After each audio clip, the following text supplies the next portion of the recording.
ሁለተኛ እንዳትሞክሪ እንደዚህ አይነት የጅል ውሳኔ ወሰንሽ ቀን በራሴ ሴት አድርጊ ነው የምገልሽ። ካሌብ ነው ያልከው? ቆይ ካሌብ ነው እንደዚህ ያደረገው? ትንሽ የትምህርት ነው ስጣሪ ተማሪ ነው። እኛም ደግሞ ትንሽ የትምህርት ነው የሰጠንሽ። ቀጥ ብለሽ ታደርጊያለሽ። ያለበለዚያ ግን ህይወትሽን መስቀልቅሉ ነው።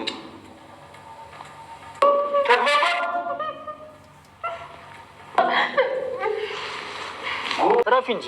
ኧረ እባክህ ከአንተ እኔ ሴት ነኝ። እኔ ምን አውቃለሁ? ግን ካምር ዳጣ ሴት ነሽ እንዴ? ኧረ እባክህ እዚህ ካንተ ጋር ስለዋልኩ ነው፣ ስለተቀመጥኩ ነው፣ ካንተ ጋር በየቦታው ስለተከተልኩ ነው። ታያለሽ አንድ ጉብል መቶ ሲያስቆበለለኝ እንደው ባረገውና ያ ያልታደለ ወንድ ባስቆር ሙሉ ገላዋን አልታጠበችም አጥባም አጣቅም እያሉ ራቦች ተመቻለሁ። በሰበቡ ገላሽን ታጥበሽ። ኧረ እባክህ በቃ ጨረስክ? ቀለድክ? ሌላ ሰላም መድብል በጣም እኮ ነው ያናደድከት። አንተ ከሷ የባሰ ልጅ ትሆናለህ እንዴ? እና እሷ ብቻ ናት እንዴ በሰው ላይ ሙድ የምትይዘው እንዴ? ደግሞ ስትናደድ ሲያምርባል። በቃ አትናገረኝ። ምን አለ ቢያንስ እንኳን በዚህሽ በት የደወልክበትን ምክንያት ለምን በቂጣት ነግረኝ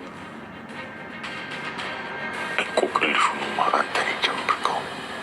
ለማንኛውም ፊቱ ወይዘሮ ማለት እንግዲህ ዛሬም ያው ከኪሳራ ቦታ አትጠፋም መቼም እንደሚታወቀው። አሁንም እንግዲህ ኪሳራዋን ቦታ ይዛ እየተንቀሳቀሰች ነው የምትገኘው። ወይ ለራሷ አትሆን ወይ ሰዎችን አትተው ወይ አታስኖር ወይ አትኖር። በቃ ለፈጣሪ ለሰው ያስቸገረች ሴትዮ እንግዲህ አሁንም ሰዎችንም ሰላማቸውን እየነሳች እሷም ደግሞ ሰላም አታገኝ።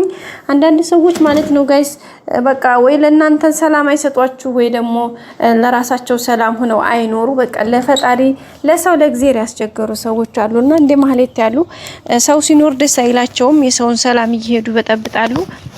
ከዛ ሲቀጥል ደግሞ የነሱን እናንተን ደግሞ ስትኖሩ አያስኖራችሁም። የራሳቸው ህይወታቸውን ደግሞ አይኖሩም። በቃ እንደዚህ አይነት አላድ መስቀልቅል ያሉ ሰዎች አሉ ልክ እንደ ማህሌትና እግዚአብሔር ከእንደዚህ አይነት ሰዎች ይጠብቀን የምር ማለት ነው። አንዳንድ ሰው የራሱ ህይወት ሳይሰካለት የራሱ ህይወት ጥሩ ሳይሆንለት ሲቀር ሌላ ነገር ይፈልጋል፣ ሌላ ነገሮችን ያመጣል፣ ሌላ ነገሮችን ውጣውረዶችን ሽቅብ ቁልቁል ያደርጋልና ይሄ እንደዛ አይነት ነገር ደግሞ በጣም ከባድ ነው ቤተሰቦቼ። በጣም ነው የሚያስጠላው ምክንያቱም ከሚባለው በላይ ማለት ነው። ምክንያቱም ለምን መሰላችሁ? ይሄ ነገር ደግሞ በቃ ከሁኔታው አንፃር ከነገሩ ይሾቹ አንፃር ከሚደረገው ነገር አንፃር በጣም ነው የሚያስጠላው። ለምን መሰላችሁ ቤተሰቦቼ? አንዳንድ ሰው እናንተ ሰላም ስትኖሩ ስታዩ ጸጥ ስትሉ ትዳራችሁ ሲሰምር ህይወታችሁ ሲያምር በቃ ትዳራችሁ ላይ በፍቅር ስትኖሩ በሰላም ከሰዎች ጋር ውላችሁ ስትገቡ እናንተ ከሰዎች ጋር መግባባት ከሰዎች ጋር መኖር ለሰዎች ያላችሁ ስሜት በቃ ይሄ አይነት ነገሩ በቃ ያስቀናችኋል፣ ያማችኋል፣ ይደብራችኋል፣ ያዞራችኋል፣ ያቅለሸልሻችኋል ኦሬዲ ያልፎም ማለት ነውና በዛ አማካኝነት እንግዲህ ውስጣችሁ ሰላም አያገኝም። ውጣ ውረድ አለባቸው በቃ ኤቭሪቲንግ ብዙ ነገሮች አሉና እሱን ነገር እንትን ሲሉ ለራሳቸው መኖር ሲያቅታቸው ራሳቸው አስተካክለው የራሳቸውን ህይወት መምራት ሲያቅታቸው ትዳራቸውን፣ ህይወታቸውን፣ ቤታቸውን፣ ልጆቻቸውን ባል ወይ ባሏን ወይ ደግሞ ሚስቱን እንደ ሰዎቹ አድርጎ መንከባከብ ተግባብቶ መያዝ ሲያቅተው ይመጣና የእናንተን ለማተራመስ የእናንተን በቃ መካከላችሁ ይገባና የእናንተን ደስታ ልክ የነሱን ያበላሹና ጋይስ የእናንተን መተው እንደዛው እንደነሱ ለማበላሸት መካከላችሁ ጣልቃ ይገባሉ። የሆነ ነገር አስራ ያመጣሉ። ቅናት መንፈስ ቅጥል ድብንረር ያረጋቸዋል ነገሮችን በቃ እሺ ይሄ ቢሆን ይሄ ነው ብሎ ከመማካከር ይልቅ ሌላ ሴራ ያሴራሉ። የራሳቸውን አበላሽተው ልክና የራሳቸውን ባበላሹበት መንገድ ያመጡና የእናንተን ትዳራችሁ እናንተ ለምሳሌ ሚስት ሆናችሁ ቤታችሁ ትዳራችሁን አክብራችሁ ባላችሁ ጋር ተግባብታችሁ የኖራችሁ ከሆነ አንጥተው መተው በጓደኛ ሆነው በሆነ ምን ክፍተት ይገቡና ምን ያደርጋሉ? የሆነ መርዝ ይዘራሉ። ምንድነው የሚያደርጉት? በቃ ያልሆነ ነገር ሮሮ ያቀርባሉ። ከዛ በኋላ ይመርዛሉ። በቃ የእናንተን ትዳራችሁን ባላችሁን ይመርዛሉ። ለምን በቃ አይደለ ከገማይ ቅርብስብስ የራሳቸውን ይመጡና እዚህ ጋር ወይ ለራሳቸው አይኖሩም ወደ ራሳቸው ለህይወታችሁ መለወጥ አይደለም የሚጥሩት እናንተን ይዟችሁ ተያይዘው ወዴታችን እንዴት እንደሚወርዱ ነውና ማለትም እንግዲህ ብሩክን ፊት ለመናት አልሆነላትም። ጥላው ሄደች። በቃ አፈፈ ገዴ ላይ አለች። ልጅ መውለድ አልፈልግም፣ ቅርጽ ይበላሻል፣ እሱ ጋር ማለት አልፈልግም፣ የተሻለ ሀብት ያለው ሰው ማግባት ፈልጋለሁ አለች። ኦኬ ከሄደች በኋላ እሱ ደግሞ እግዚአብሔር ከዛ ሁሉ ፈተና ከዛ ሁሉ መከራ አልፎ እግዚአብሔር ደግሞ ካጠገቡና ሰራተኛም ሁና የገባችው ልጅ ደግሞ ከሚስትም ከናትም ሁና አገኛት። ሶስቷን ጠቅልሎ ትዳሩን ሲይዝ አበደ ጨርቄ ብላ ተናደደች፣ ተቃጠለች፣ ተንዲፋደፈች። ለሱም ደግሞ ብዙ ነገር ሞከረች፣ አልተሳካላት። በመጨረሻ እንግዲህ ይቅርታ አድርጉልኝ በሚል ሰበብ መጣች። ኦኬ ብሎ እንግዲህ መድብል አመጣት። ግን መጨረሻ ምን አድርጋ ምረዝርዝ አድርጋ ይሄው ብሩክንም እንግዲህ ያልጋ ቁራኛ አድርጋው ሄደች። በቃ አሁንም ደግሞ ይሄ ብቻ አይደለም። አሁንም ቤተሰቡን ሞላውን ቤተሰብ ለመበጥበጥ መድብልን ደግሞ ካልመረሽ ብሎ ይሄው ካለሞችሳ እንትን ሰጥቷታል። እሱን ደግሞ ለመፈጸም በጣም ስለተቸገረች ነገሮችን በቃ ወደ ሌላ እንትያቸው ተዋተታለች። አንዱ ሲይዛት አንዱ ያልሆነ ነገር ሲያረጋት በቃ ቅጧናታ ይሄው እንግዲህ ነው የምትገኘው። ይሄ ደግሞ በጣም የሚደብር በጣም የሚያስጠላ ነገር ነው ቤተሰቦቻችን ከሚባለው በላይ ማለት ነው።